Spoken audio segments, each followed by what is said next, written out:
అపార్థం చేసుకోవడం వల్ల అనేక విషయాలు అపార్థానికి దారితీస్తాయి. కుల ఘర్షణలు, మత ఘర్షణలు ఎందుకు దారితీస్తాయి? దేవుణ్ణి మొదట అపార్థం చేసుకున్నాం. అంచేత భగవంతుడు దిగి రావాలి.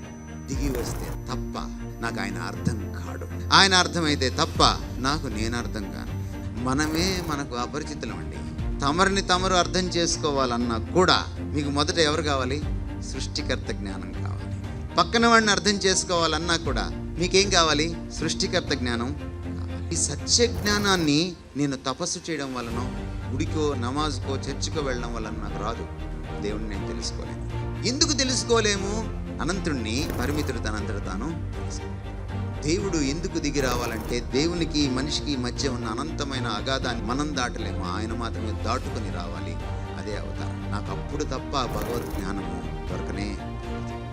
దేవుడి గురించి అచ్చుగుద్దినట్టు నాకు చెప్పగలిగింది దేవుడే.